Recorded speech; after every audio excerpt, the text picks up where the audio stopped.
Welcome back. Now, today on E-Magazine, we're taking a look at the men's styling industry and just to see and understand if this business is booming right now. And before we took a short commercial break, I had a stylist just explain to me what the male styling industry in Kenya is all about. And right now, joining me on E-Magazine right now in studios is Brian Nyambena, who's also a stylist. Welcome to E-Magazine today. Welcome. Thank you for joining me. Thank you for making the time. Asante sana. Yes, so Brian, I just want you to tell me how long you've been in the styling industry for, and what do you focus on in terms of your clients? I've been in the game for about 7 years now. This is the 7th year. Wow, you're an OG.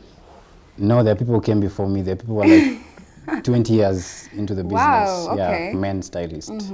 So those are some of the people that we got into the business and learned from them. So yeah, it's been 7 years, a journey of 7 years, and I'm proud of it. That's amazing. Why styling? You know, the fashion space is big, but why did you decide to just focus on styling? I don't know. I just loved. I love looking good. So I didn't know, like when I was growing up, I didn't know if you look good or like if you pair things up, that's called styling, and it's a career that can earn you money. So once I got out and I knew, oh, okay, I can pair things up for someone and I can earn money, I was like, oh, why not? Why not make a business out of it? Yeah, why not make a business out of it? That's amazing. Now, being there for 7 years, would you say that space right now is making a lot of money, or you can make money yourself? Yes, definitely. Like we've come a long way as stylists, especially in the African continent, men stylists.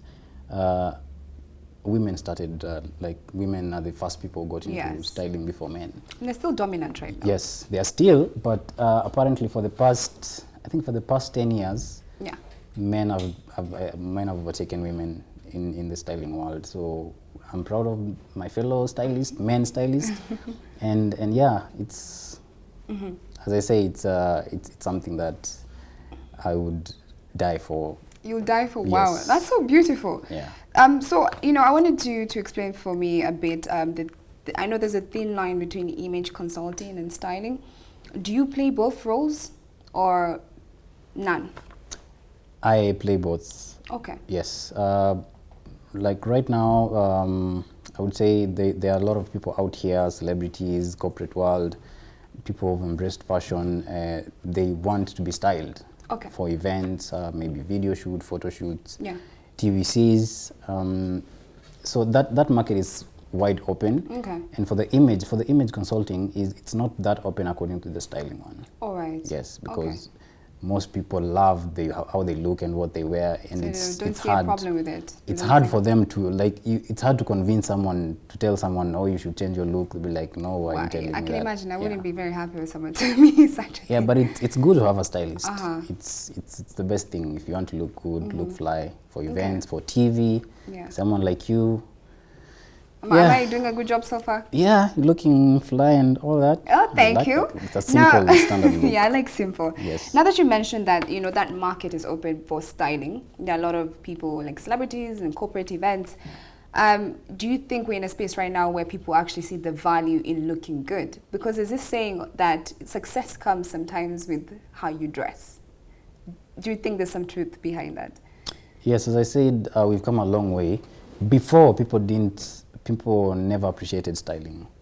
People never, like, you would tell someone, I want to style you, like, it wouldn't make sense.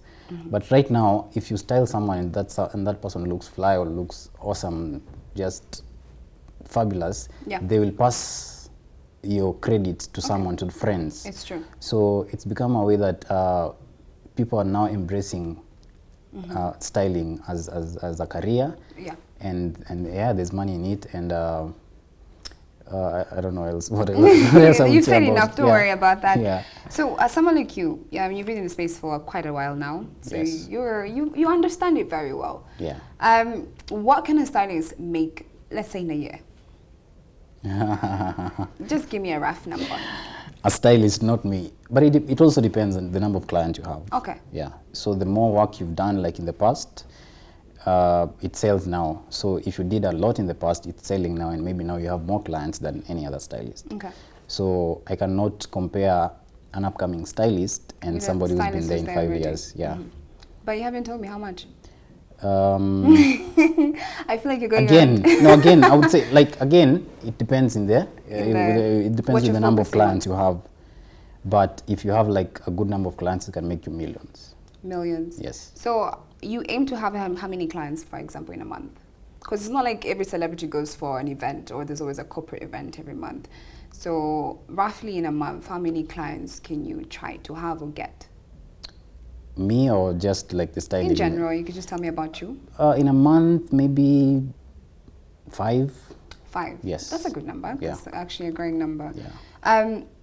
Do you think that styling right now it's going to go farther than where it is? Definitely. Why is that? Again, as I said, we've come so far. So far, it's growing. It's growing, and there's so many designers out here. Like, people have gone to school to do design and all that. Now people are embracing the fashion world. So we're getting so many graduates from school, and people have not actually gone to college to do design and all that, and they want to venture into the business. Great. So there's a quite number, and clothes is just like it's like food. You have to wear something. It's just like food. You have to eat. Okay. So I think it's a business that would not. It's a business that would last long. Yeah. It's continuous. a business that would last long. Yeah. How do you market yourself? How do you put your work out there and make sure you show your clients I'm different from this stylist, I'm different from this person? How do you achieve that? For instance, for me, I've been there, and now I get most of my clients I get from referrals. Referrals. Yes. Most of them. Okay. Yes, most of them I get them from referrals, by referrals. Okay, and you mentioned earlier. You mentioned that when we're having a conversation before the show, is that you're diverse when it comes to your clients. Yes. But you prefer women. Yes, I prefer women. Why is that? I feel like, I don't know, it's my opinion, but I feel like fashion is meant for women. Okay. Yeah, I feel like fashion is meant for women. Not men. Not men. Like, if you went for an event, 99% of the outfits that would be spoken about would be women, not men. Yeah. As much as I don't think there's that look that you would look at a man and say, wow, you look like amazing or stuff. It's just normal, like we're just into suits and just casual looks. Casual looks. But for women, it's we're extra. You're extra, and that's what I love about women. Yeah, that the being extra, the being creative about what you want to wear. Okay, so is that why you like to work with women, because they allow you to just to be creative? Be creative, but men are, I want to wear this certain thing. Yeah, plus I would say men are hard to work with. Hard to work with.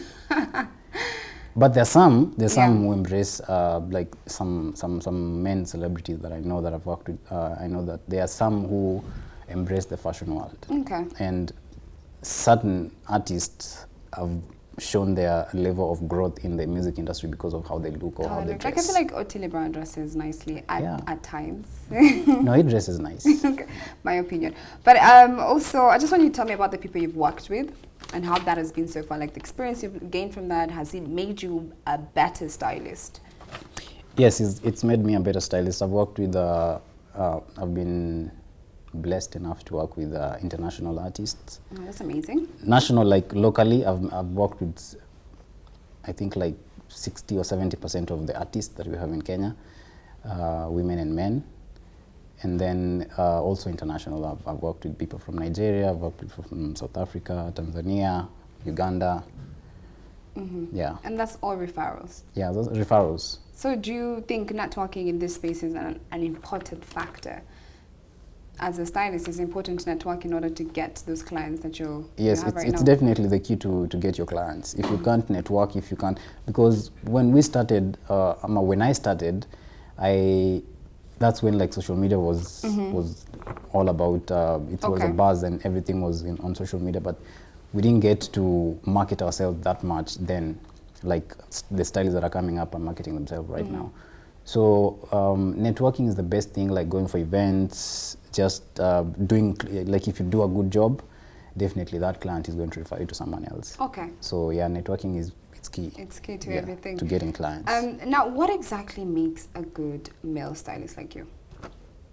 In general, what makes a good stylist? How would you know that you can get into this career and be good at it? what makes a male stylist? I think it's being unsatisfied. Okay. Yeah, you do something you create something in your head, because sometimes I also design. If I design something and I know it's going to look amazing, and I design it and I have it made and I dress the client, I'll still not be satisfied on how that client looks. And you in want that to change outfit. it, and I want to change perfect. it, or I want to do something. Like there's just something that I want to change. I feel like I want to change. So you always have to make sure you're perfect in terms of, you know, when you're dealing with a client. Yes. Okay. Yeah. So you mentioned earlier that obviously the people you work with it's a mixture of both, but you focus on women as much. Yeah. But would you say that the target market for your work really understands the value of having a stylist like you? You know, do they understand the importance of having a personal stylist or having personal style? Yes, because now I'm a celebrity stylist. So the people that I style are people who are always on the limelight. Okay. And people always want to look good. Yes. You don't want to be a celeb and you're somewhere spotted looking, I don't know, like how. So they understand and they appreciate the value of a stylist. Okay. Yes. Another thing I wanted to ask you is, why do you think there are so few male stylists in Kenya right now? No, we have quite a number. Actually, right now we have, I don't know, but I think the gap is closing in. It's closing in. Yeah, it's the gap is better than closing before. in. Is it just because most of them are not recognized as much as compared to female stylists? Because you only hear about a few of them out here and there, unless you're a person who is eagerly into, you know, that space. Yeah, I think we have, I don't know, but I would try to weigh. I think we're like almost 50-50 in terms of, yeah. Well, that's great. Because most male stylists don't want to, like, we don't go out there and say, oh, it's what, like, we are not that kind of, and mostly we meet with, like, when you have the boys, we don't just start saying, I'm a stylist, look at my work. But for the ladies, it's different. You tell each other it's different. Yeah, it's like an important title. Yeah, look at my dress, how do I look, blah, blah, blah. So, but the gap is closing in.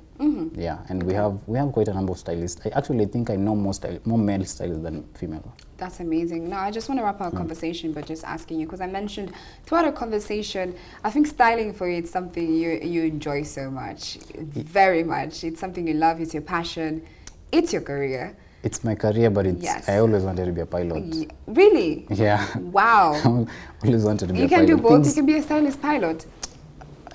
I don't know. It got to a point I was now scared of heights. So I get you. Yeah, I was like, no. That's quite funny, the irony in that. Yeah. I just want you to explain to me the challenges you face, because I noticed that's something you haven't talked about as much. Did you even face any challenges when you were getting into that space in the first place? No, first of all, I started as a commercial model. I'm still a commercial model. So when I was poached from commercial to styling. Yeah. So one day we were doing a commercial and the stylist got late and... You just decided, let me take the role. And yeah, I said, let me do it. That's like a movie scene. I think I've seen a movie like that. Yeah, and then I did it, and then now when the stylist came, he actually liked my work. Great. And by that time, I told him, hey, but I'm looking for work, blah, blah, blah. You can hire me as your assistant. So I worked for him for a year as an assistant, and I learned so many things. I got clients from him. Yeah. Okay. So it wasn't that of a hard deal for me to get into styling. It wasn't hard. Did you even face any tribulations, trials and tribulations in between into your career itself? Not really. That's amazing. Well, I'm happy. I'm happy for you about that. Thank you. Thank you so much for being on E-Magazine today. Thank you for having me. Insightful conversation with you about the business of male stylists in Kenya. Thank you for having me. Hope I'll have you next time. I'm here. You can hire me as your stylist. Oh, I'm thinking about it. We'll actually have a conversation after this show. Yeah. Cool. Thank you so much, Ryan. Well, we're now going to take a short commercial break, and when we come back, we're going to move right on to Fashion Express, where we share a few fashion tips for you to try out or even think about. Don't go anywhere.